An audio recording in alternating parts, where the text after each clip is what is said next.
HP dengan tagline flagship killer. Apa sih sebenarnya arti flagship killer itu? Kalau kita bilang, arti flagship killer adalah memberikan smartphone yang punya value seperti kelas flagship tapi harganya lebih terjangkau. Dan apakah Poco F6 yang punya klaim flagship killer itu benar-benar flagship killer? Apakah HP ini underrated, overrated, atau seperti apa? Mari kita lakukan review dari Poco F6 ini. Sebagai HP membawa tagline flagship killer, HP ini membawa spesifikasi sebagai berikut. HP ini menggunakan prosesor Snapdragon 8S Gen 3, RAM 12GB untuk varian yang kita uji, dan storage 512GB UFS 4 yang kita uji. Jadi ada dua varian, yang 8256 sama 12512. Yang kita uji ini yang paling tertingginya. Dan kita beli sendiri, jadi kita akan sampaikan apa adanya, apakah HP ini disebutkan sebagai flagship killer atau sebenarnya itu hanya tagline sementara doang. Jadi mari kita bahas ya guys. Namanya sebuah HP flagship killer, harusnya HP ini tuh memiliki desain yang menarik dan punya kesan premium. Tapi yang diberikan oleh Poco ini sebenarnya desainnya masih standar kelas harga 5 jutaan dan feels-nya masih plastik dan bukan feels premium yang gimana-gimana. Untungnya varian warna titanium itu masih lebih better daripada warna lainnya kalau menurut kita. Jadi lebih kesannya tuh meskipun dari jauh tuh masih kelihatan lebih mewah daripada warna lainnya. Jadi ya kalau kalian mau beli desainnya, belilah yang warna titanium ini karena akan lebih menarik dan lebih bagus ya guys. Kemudian dari sisi layar sendiri, HP yang punya embel-embel flagship killer punya layar AMOLED 1,5K 120Hz, support HDR10 Dolby Vision, Wideband L1 Plus HDR Dolby Vision, kemudian YouTube bisa 4K 60 HDR. Tapi secara warna menurut kita tuh nggak se-vibrant itu, nggak se-vibrant pada layar AMOLED yang memang bagus kelas flagship ya guys. Menurut kita untuk kualitas warnanya tuh masih belum sebagus kelas grade flagship. Tapi ya masih oke untuk kelas harganya, nggak ada masalah sih untuk itu ya guys. Kemudian dari sisi speaker, sebagai HP flagship killer yang punya embel-embel flagship killer, seharusnya punya karakteristik audio yang paling tidak itu menyamai level flagship. Tapi menurut kita, ini masih menyamai di level harga 3-4 juta untuk kualitas speakernya. Dan menurut kita, bassnya masih agak sedikit kurang, tapi masih kalah juga di harga 5 jutaan. 5 jutaan itu masih ada HP dual speaker yang punya karakteristik audio yang jauh lebih bagus daripada Poco F6 ini ya. Mungkin itu akan menjadi deal breaker sendiri buat sebagian orang ya guys. Kalian bisa dengarkan sampel audionya di video unboxing kemarin ya guys. Nah, mungkin bagi kalian yang sudah mulai emosi karena review ini kok kayak kesannya menjelek-jelekan Poco F6, tenang dulu guys, tenang dulu guys. Jadi, flagship killer yang dimaksud oleh Poco di sini kalau kita tangkap itu adalah dari sisi performance killernya. Jadi menurut kita ini adalah HP di harga 5 jutaan yang punya performance yang superior parah. Jadi tidak ada kompetitornya. Sampai detik ini kita buat video review yang punya performance seganas Poco F6. Jadi kalian bisa lihat juga di sini itu untuk penggunaan harian itu sebenarnya masih cukup smooth. Tapi ya guys, kita masih menemukan bahwa ada sedikit stutter, maksudnya lag sedikit ketika kita gunakan buka tutup aplikasi kita beberapa kali ada freeze apps. Itu kemungkinan karena softwarenya yang belum optimize. Jadi perlu ada pembaharuan secara software oleh Poco. Semoga Poco dengarkan. Karena kita beli sendiri ya, kita nggak ada kerjasama sama Poco juga, kita belum pernah ada kerjasama sama Poco. Dan di sini untuk performance sendiri cukup bagus. Secara AnTuTu benchmark sendiri, dia bisa tembus 1,4 jutaan. Ya, itu suatu hal yang luar biasa di harga 5 jutaan. Tidak ada HP lain yang punya skor AnTuTu sebesar itu di harga 5 jutaan. Kemudian, untuk skor Geekbench 6-nya, kalian juga bisa lihat ini wow banget ya untuk kelas harga 5 jutaan ini. Cakep banget untuk secara benchmark-nya. Kemudian 3D Mark Wildlife Extreme Stress Test juga kalian bisa lihat skornya juga di layar kalian. Dan terakhir, PC Mark kalian juga bisa lihat skornya di layar kalian. Overall memang ini adalah HP 5 jutaan yang powerful untuk pertengahan 2024 ini. Paling powerful sih kalau menurut kita. Dan untuk gaming sendiri kita lihat untuk game Mobile Legends dia kebuka rata kanan untuk settingnya itu suatu hal yang bagus. Dan rata-rata FPS-nya juga termasuk cukup stabil ya. Termasuk cukup stabil di atas 110 FPS itu suatu hal yang bagus banget ya guys. Dan ini juga mungkin karena Poco agak ngelepas limitnya ya guys. Jadi manajemen panasnya memang masih agak mudah panas kalau dipakai buat gaming rata kanan ya guys. Kemudian game PUBG Mobile kalian juga bisa lihat kita bisa kebuka sampai setting untuk 120 fps ya. Suatu hal yang bagus banget untuk kelas harga 5 jutaan. Kemudian juga rata-rata FPS-nya juga termasuk lumayan stabil ya guys, di atas 110 fps juga, itu suatu hal yang bagus ya. Cuma memang ketika kita sudah durasi cukup lama itu akan agak sedikit menurun, FPS-nya nggak bisa stabil di 120-an, tapi agak turun, tapi masih wajar. Kemudian game COD Mobile juga sama guys, ini game mukul rata 120 fps juga. Ini kalian juga bisa lihat rata-rata FPS-nya juga termasuk stabil banget ya untuk kelas harganya ini. Cakep banget untuk Poco ya guys. Kemudian terakhir game Genshin Impact. Nah, Genshin Impact juga sangat menarik. Ini kita juga menemukan bahwa performance-nya itu hampir rata guys. Di 60 fps terus itu, hampir 60 fps terus itu satu hal yang bagus banget. Dan langka untuk kelas harga 5 jutaan. Bahkan saudaranya Poco X6 Pro aja nggak sestabil dari Poco F6 ini untuk secara performance gamingnya. Jadi kalau kita bisa bilang ini yang disebut oleh Poco adalah flagship killernya, karena dari sisi performance-nya yang dikejar oleh Poco adalah dari sisi performance-nya. Sayangnya, performance yang bagus itu tidak disertai juga untuk kualitas kamera yang bagus. Sebagai HP yang tagline-nya flagship killer, kita tentu berekspektasi bahwa ini adalah HP yang all-rounder, tidak hanya mementingkan performance, tapi juga kamera. Di mana kamera itu adalah salah satu nilai jual utama dari HP flagship. Yang namanya flagship killer, itu harusnya punya kamera minimal. Itu sudah mau mendekati level kelas flagship.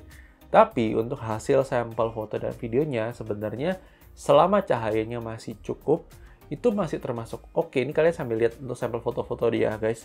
Kamera 50 megapikselnya plus OIS-nya tuh termasuk stabil selama dalam kondisi cahaya yang cukup. Ultrawide-nya memang dalam kondisi low light pasti akan sangat turun banget, beda banget sama kualitas kamera utama. Tapi untuk kualitas kamera ini sebenarnya memang dari Poco Indonesia pun kita pernah dengar dari tech reviewer yang upload di story waktu itu, dia bilang kalau memang Poco itu tidak fokus ke kamera. Jadi dia hanya fokus ke performance. Jadi kalau misalnya kalian incer HP ini punya all-rounder dengan kamera yang bagus, menurut kita masih banyak alternatif lain di kelas harga 5 jutaan yang punya kamera yang jauh lebih bagus daripada Poco F6 ini. Tapi kalau misalnya kalian incer performance dan tidak terlalu masalah, untuk kualitas dari kameranya pun nggak ada masalah sih sebenarnya. Kalau untuk daily use sebenarnya yang untuk casual aja, kameranya masih acceptable dan masih cukup bagus untuk kelas harga 5 jutaan. Tapi ya kalian bisa lihat juga untuk kamera depan dia bisa merekam sampai 1080p 60 fps.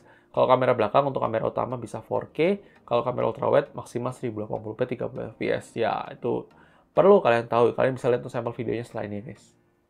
Oke guys, ini dia adalah sampel perekaman kamera depan dari Poco F6. Dan bisa merekam 1080p 60 fps. Suatu hal yang masih termasuk oke meskipun dengan tagline-nya flagship killer, harusnya bisa 4K dong. Tapi kamera depannya ya kualitasnya masih apa adanya, masih ini terlalu wash out, terlalu apa ya, terlalu warna terlalu terang banget, over bright. Dan gimana menurut kalian? Silahkan tulis di kolom komentar. Oke guys, ini dia adalah sampel perekaman kamera belakang dari Poco F6 yang bisa merekam 4K 60 untuk kamera utamanya. Untuk kamera ultrawide-nya nggak bisa, maksimal 1080p 30 ya untuk ultrawide-nya. Jadi kita tunjukkan kepada kalian, ini kalau kita rekam 4K 60, kita pegang ke tangan aja tanpa bantuan stabilisasi apapun, ya kualitasnya masih termasuk oke. Meskipun memang warna kayak pohonnya itu nggak seitunya ya. Nih, oh fungsinya lumayan cepat ya.